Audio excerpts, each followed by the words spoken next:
Boa sexta para todo mundo, bom dia aí. Tá começando mais um Voz da Mulher e hoje o nosso assunto é sobre o combate à violência política contra a mulher. Para quem não sabe, agora é lei em Minas Gerais. O texto foi publicado no Diário Oficial no dia 27 de setembro, quase um mês aí. E para falar sobre a novidade, e ninguém mais, ninguém menos tem tanta propriedade em falar sobre política do que ela, delegada, que é deputada estadual, Sheila. Bom dia, Sheila. Vamos conversar sobre esse assunto. E a Maressa, né, meu? Maressa Souza. Bom dia, meninas. Bom dia, Tamara. Bom dia a todos os ouvintes da Rádio Alô. Esse tema de hoje... Bom dia, Maressa. Seja bem-vinda. Obrigada.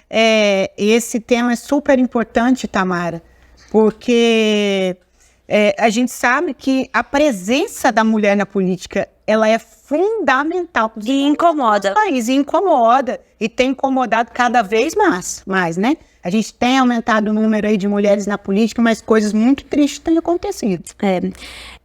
Para quem não sabe, Minas é o primeiro estado do país a ter uma lei voltada ao combate da violência política contra a mulher. Desde 2021, já existe uma lei nacional para o assunto. Por que a Assembleia Mineira enxergou a necessidade de criar uma lei estadual? Olha, aqui na Assembleia Legislativa, na legislatura passada, éramos 9 deputadas. Uhum. E nessa nós tivemos um número recorde histórico no estado de Minas Gerais. Somos 15 deputadas estaduais, ou seja, a mulher aos poucos tem ocupado o espaço na política e tem cobrado por representatividade, porque não adianta nós sermos eleitas e não sermos ouvidas em pautas que são caras para todos nós, né? Mas principalmente nas pautas do cuidado, que normalmente são ali encabeçadas pelas mulheres. E não adianta nós estarmos lá e não termos voz. Então, algumas mudanças aconteceram de 2019 para cá, como por exemplo, hoje nós temos uma comissão de defesa dos direitos da mulher, que é uma comissão permanente na Assembleia. Antes não era, não tínhamos essa comissão, e hoje ela é uma comissão permanente. Hoje nós temos a bancada feminina. Eu sou vice-líder da bancada feminina na Assembleia. Para que uma bancada feminina? Para termos voz, por exemplo. Se eu chego em uma comissão importante como a CCJ, né, provavelmente não vai ter uma mulher com assento permanente naquela comissão, certo? Mas se eu chegar lá como líder da bancada feminina, eu tenho voz, eu posso falar, eu posso opinar, né, sobre todos os assuntos, porque todos os projetos passam pela Comissão de Constituição e Justiça. Então, a gente tem voz em todas as comissões, nas discussões de plenário. Então, essa bancada feminina foi um avanço muito grande. E nós temos também a Procuradoria da Mulher. Então, desde 2019, eu estou como procuradora adjunta, já fui reeleita junto com a deputada estadual Ione Pinheiro, né, ela que é a procuradora, e a gente tem feito um trabalho lá que tem movimentado o estado de Minas Gerais em relação, né, à defesa das prerrogativas da mulher. E agora, recentemente, né, alguns fatos que, a meu ver, são fatos que são frutos de machismo, são frutos de preconceito em relação à mulher na política, de perseguição e até de medo, né, de estarmos ali ocupando um espaço que para muitos é um espaço masculino. E várias deputadas estaduais, elas estão recebendo ameaças terríveis, ameaças apócrifas, através de e-mail e até das outras redes sociais. Gente, não dá nem para repetir aqui as coisas que são relatadas nas ameaças. São coisas, assim, horríveis mesmo e assustadoras. A gente pode desmerecer isso? Não pode. As deputadas estão com o trabalho inviabilizado, por exemplo, hoje. Né? Elas estão já com segurança, obviamente, né? 24 horas por dia, elas, a família. Isso traz um desgaste emocional muito grande, isso traz um custo, inclusive, para os cofres públicos. Isso impede, por exemplo, muitas vezes ela tem uma agenda fora, como que ela vai viajar e ter que levar a segurança, inviabiliza o trabalho dela, ou seja, estão conseguindo inviabilizar e parar o trabalho de uma mulher que foi democraticamente eleita para estar ali representando o povo de Minas Gerais, sejam homens, sejam mulheres, sejam crianças, né? Então, ela está ali para representar. E esse trabalho está sendo, sim, inviabilizado. É o que está acontecendo nesse momento lá na Assembleia. E quando eu li, né, essas mensagens, muita gente fala, isso é bobagem, isso é gente que não vai fazer nada e tal. Não, né? Realmente é preocupante, porque as pessoas que estão ameaçando, ela tem um perfil de gente perseguidora, o mesmo perfil daquele episódio que aconteceu lá, né? Lembra? Né? Então, assim, a gente não pode desconsiderar esse tipo de coisa, tá? Eu acho também, assim, a visão que eu tenho, né, como jornalista, é que a deputada, a parlamentar, né, a mulher, ela acaba criando um espaço, assim, no imaginário da pessoa. E aí elas ficam vulneráveis a essas pessoas que muitas vezes têm problemas mentais, são psicopatas. Eu fiz a minha trajetória em televisão e eu lembro muito bem, naquela época não existia rede social, mas tinha aquelas pessoas que mandavam a carta pra gente como repórter, apresentadora.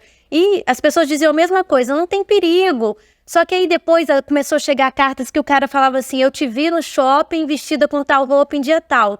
E tinha casos da gente ver e passar por situações que a gente era seguida. Então, que são esses psicopatas mesmo. Então, assim, acaba colocando a mulher nessa condição.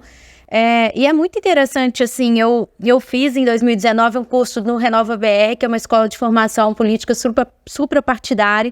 E é uma escola que eles tinham esse compromisso de pedir para que as mulheres participassem mais ativamente da política.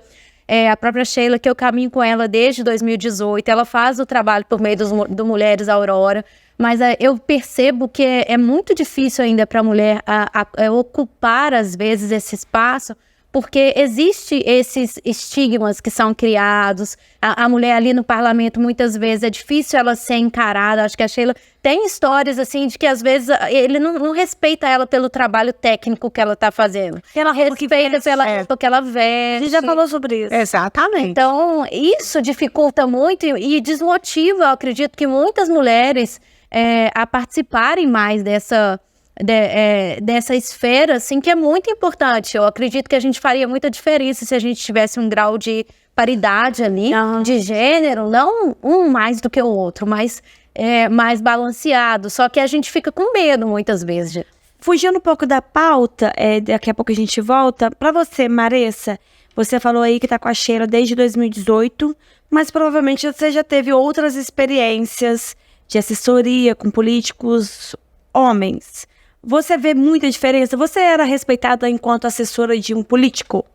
Na verdade, eu não tive, assim, foi muita coincidência na história, rapidamente, assim, eu trabalhei durante quase 15 anos em televisão como repórter, e eu cobria muita política em Belo Horizonte. Eu trabalhei na época do Aécio, da Anastasia, então, assim, eu estava muito nesse meio, e eu via isso claramente, mesmo como jornalista dentro do meio de política, eu era tratada assim, eu frequentava a Assembleia para fazer as reportagens, a gente era tratada assim, muitas vezes até beneficiava que ele falasse, vão ali dar entrevista para aquela repórter mulher bonitinha, entendeu? E aí, assim, era horrível ouvir isso, né? Porque eu tava ali porque eu tinha condição técnica de fazer a entrevista independente. Porque você era bonitinha do olho claro. Independente do meu gênero, da minha escolha. E, assim, eu já percebia isso. E aí coincidiu de, em 2018, eu começar a caminhar com a Sheila, quando eu retornei ao Brasil, e ver isso de perto, e muitas vezes eu fico até revoltada. É engraçado que eu e a Sheila temos uma personalidade um pouco diferente, a Sheila é toda temperada e tal, e eu vou até aprendendo, porque se deixar eu fico nervosa. Briga, com essas situações. Você já foi assessorado por homem? Já, ela tem. Eles respeitavam a sua posição? Respeitam. O pessoal que... A minha equipe é uma equipe bem qualificada, né? É um pessoal que já está mais acostumado a lidar com isso. E a gente tem... os poucos problemas que eu tive já não estão mais, né? A verdade é essa. Já aconteceu, assim, né? Infelizmente, né? E atualmente, assim, eu acho que a gente vai passando os anos, né? A gente vai buscando ali a questão do equilíbrio. Porque uma coisa, por exemplo, se eu pego um assessor que está acostumado a trabalhar a vida toda com deputados, então eles fazem um tipo de política diferente. Eles vão, por exemplo, cavalgada, aí tem a cachaça, aí tem isso, tem aquilo, coisa que não cabe para mim, entendeu? Então eu tenho que fazer a política das pautas que eu acredito, das bandeiras que eu acredito. E assim, muita gente fala, inclusive a Michelle Bolsonaro falou isso comigo na semana passada, falando, a mulher ela só entra para a política se ela tiver uma causa que ela acredita, então ela coloca aquilo dentro do coração dela e ela segue em frente e ninguém tira isso da cabeça dela. E foi muito isso que aconteceu comigo e o que acontece com as outras mulheres que estão na política. Porque se ela for olhar as circunstâncias, ela não vai. Mas se ela focar na causa, que normalmente é uma causa justa, né? Não é por poder, não é para se aparecer, não é nada disso, é por uma causa, sabe? Então ela foca naquilo, igual nós temos deputadas brilhantes, Beatriz Cerqueira, por exemplo, né? Sempre preside aí movimento sindical da causa dos professores. Ela tem uma causa que ela acredita, ela luta com unhas e dentes por isso. Então ela vai por uma causa. E não é justo, né, a gente sofrer violência para que a gente pare de lutar pela nossa causa, né? Isso não é justo. Por isso que a Assembleia fez questão de apresentar e foi aprovada essa lei de combate à violência política contra a mulher. Porque nós temos a lei federal que ela diz o que é violência política contra a mulher, que é crime, que tem pena, né, de prisão para quem pratica esse crime. Mas a lei estadual ela veio para trazer algumas políticas públicas que o Estado precisa implementar, principalmente políticas de acolhimento para as mulheres que estão na política, né? Acolhimento, sim, né? Para essas mulheres que estão sofrendo violações, que estão sofrendo ameaças, né? Para que o seu direito, e o direito que é dela, e não é só dela, ela está ali representando centenas de pessoas, ela foi escolhida para estar aí, para que esse direito realmente seja respeitado, né? Então isso é algo muito sério, muito sério. E além dessas políticas públicas, o que a lei diz sobre as penalidades? Não, a lei estadual, né, ela não pode trazer penalidades, só a lei federal. Então, a lei federal já trata como crime de reclusão, né, a violência política contra a mulher. Mas a lei estadual, ela traz algumas condutas, ela explica, né, por exemplo, algumas condutas que são consideradas violência política contra a mulher, como, por exemplo, propagação de fake news, principalmente relacionados à vida pessoal da mulher. Isso é muito comum, Tamara, Marissa, todos os ouvintes. A mulher, quando ela se destaca, muitas vezes as pessoas não têm o que falar dele.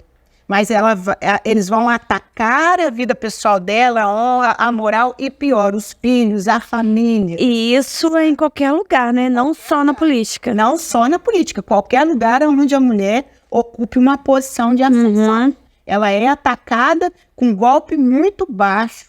Né? Ela é atacada muitas vezes e criticada por coisas que outras pessoas fazem normalmente, homens inclusive, mas ela não tem esse direito. Então ela é atacada e criticada por isso. E isso hoje na política é violência política. Ontem eu estive na cidade de Pouso Alegre, né? Estive com o prefeito lá e ele me relatou o caso de uma jovem que foi muito bem votada para vereadora na outra eleição. E como as pessoas já estão desconfiando que ela vem candidata de novo, está fazendo um trabalho muito bem feito, ela está sofrendo assim, inúmeras fake news, né, atacando a honra dela com palavras pejorativas na internet, sabe? E isso é muito grave. Nós temos uma prefeita também na Zona da Mata, de uma cidade importante, que ela está sendo atacada dia e noite e dia, por perfis fakes, né, falando mentiras a respeito da administração dela, falando coisas a respeito da vida pessoal dela que não são verdades, e nem se fosse que não deveria ser dito. Que não diz respeito a ninguém, né? Não dizem respeito a ninguém, porque isso não a desmerece como profissional, né, como na prefeita, foi eleita numa cidade super importante para estar ali representando as pessoas. Então, isso é violência política, isso tem que ser combatido, essas pessoas precisam ser identificadas o quanto antes e serem punidas por isso. Eu acho que o que a gente, brasileiro como um todo, precisa entender é isso, assim, que o cargo público, principalmente do parlamentar, ele tem que ser avaliado pela capacidade de atividade parlamentar da pessoa e não pela vida pessoal dela. As pessoas confundem. Que ela fez, sim, desrespeito. A Sheila e diversas outras pessoas assim do meio político que eu conheço passaram já por situações semelhantes, e quando eu vejo eu falo assim, nossa, nem sei se eu aguentaria passar por uma situação dessa, de ficarem falando assim dos meus filhos, de ficar falando da família.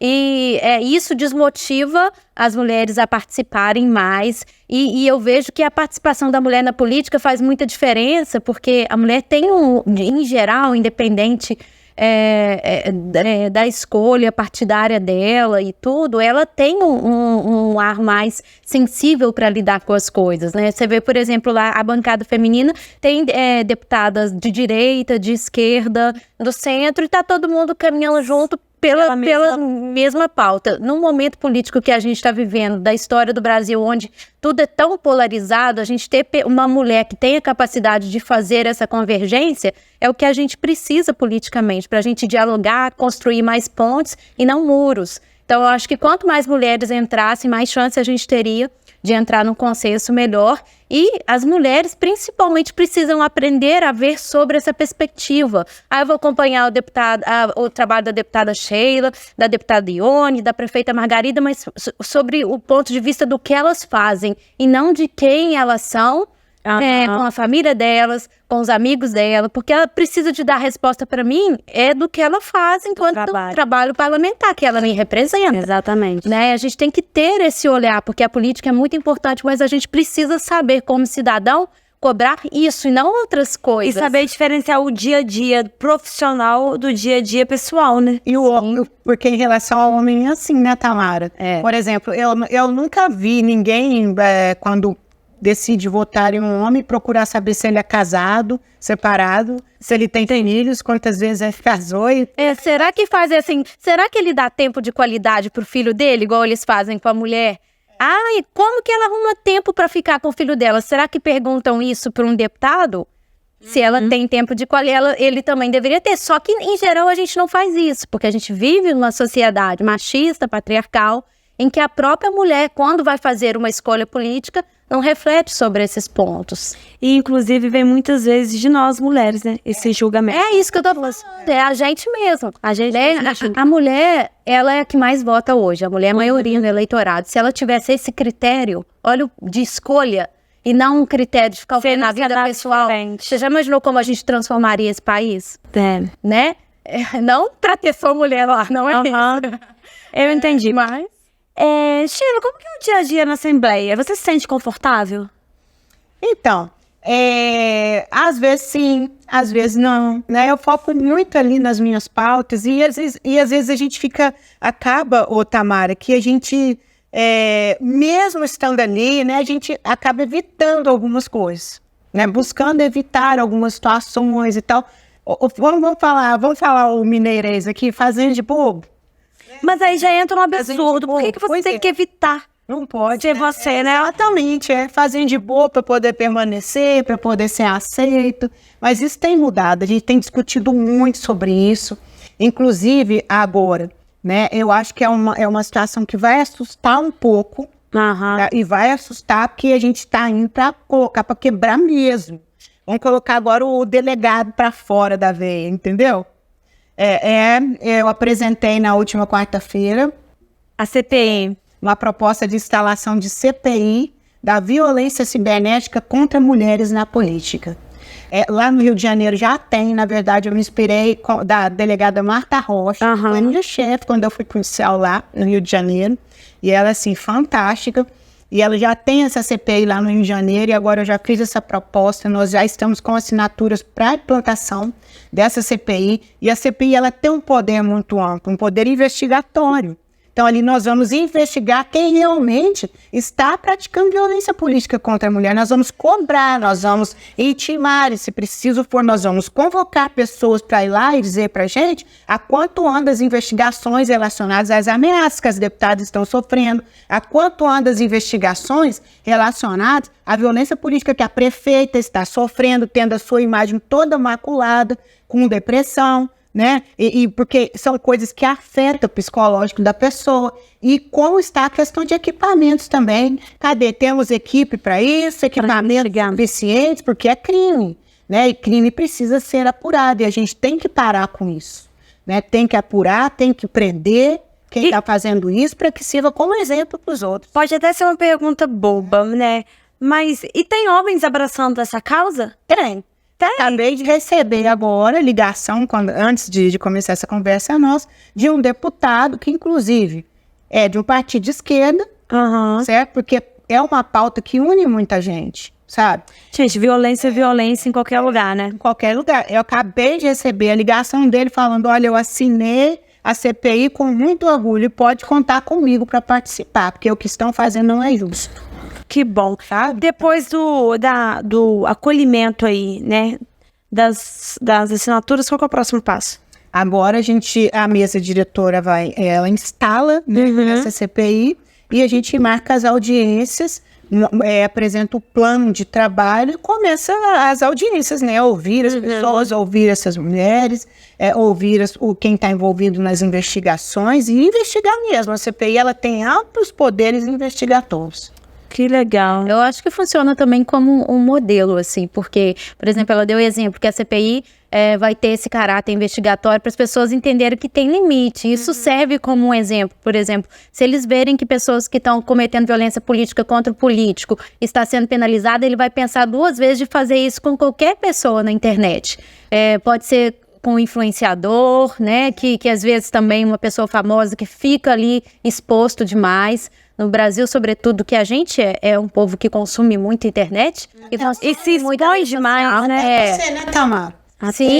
E a gente se expõe. E a gente precisa de entender que aquele não é um território totalmente livre, que a gente faz o que a gente quer. Existe muita gente ruim aí, né? Sim. Nossa. E aquilo afeta demais, né? Ficar recebendo esse tipo de ameaça ou de que falem da nossa integridade, é uma coisa que mexe demais com qualquer pessoa. Então, precisa realmente ser punido de alguma maneira. Para encerrar, eu gostaria que vocês deixassem um recado para as mulheres que estão na política ou não, porque a política vai além da Assembleia, vai além da Câmara, vai além do Planalto. A política é o dia a dia, né? A política é o dia a dia, em todos os lugares existe a política. Dentro de uma empresa privada tem política, nas repartições públicas existe política, aqui na Rádio Alô existe uma política, né? E o que importa é que a mulher ela consiga ocupar os espaços de poder também. O que nós sonhamos e queremos, né? Eu falo isso para vocês e para todo mundo que está nos ouvindo, é que no nosso país também seja naturalizada, seja natural a presença de mulheres em espaços de poder. Hoje isso não é natural, já chega, essa é a primeira mulher a ocupar tal local, é a segunda mulher a ser prefeita na história, chega de primeira, segunda, terceira, não, porque isso é natural que a mulher ocupe espaços de poder e cada vez mais ocupe espaço de poder, né? Para quê? Para que ela possa também dar a sua contribuição. Somos meio a meio, né? Isso aí. É um caminhando ao lado do outro, homens e mulheres, ninguém melhor que ninguém, cada um com suas características diferentes, né? Complementando para que a gente possa construir um país mais justo, mais humano, mais fraterno e mais igualitário, o que nós estamos precisando de humanidade. Eu acho que a gente tem que pensar sobre essa perspectiva que a Sheila falou, assim, de que a política é também para a mulher, né, que a gente faz política no dia a dia, até mesmo para uma mulher que opta por ficar em casa e ser uma dona de casa. Sim. Uma mãe, ela faz política administrando toda a questão da escola do filho, dos vizinhos, dos amigos, e ela tem essa habilidade. Então, para aquelas mulheres que desejam e que sonham que ela pode expandir isso, esse espaço, ele hoje tá assim vago no Brasil. Eu vejo que a gente precisa de chegar nesse momento, sabe? Foi até o que me motivou muito a poder caminhar com a Sheila, poder contribuir com ela, ao invés de ser mais uma, mas poder contribuir e com outras pessoas também, que eu admiro, assim, e a caminhada política, porque eu acho que se a gente não se envolver, não tem como a gente ficar só do outro lado criticando. Como que a gente vai cobrar, né? Se a gente nem sabe o que tá acontecendo. Sim. E a gente vai mudar essa realidade no Brasil a partir do momento que a gente se envolver e sobre essa perspectiva, com a capacidade de fazer uma avaliação técnica da pessoa e não pessoal, conseguindo separar isso, sabe? Muito bom, meninas, foi ótimo estar com vocês mais uma vez. A gente se encontra semana que vem. Esse foi o Voz da Mulher. Beijo! Tchau! Tchau, tchau!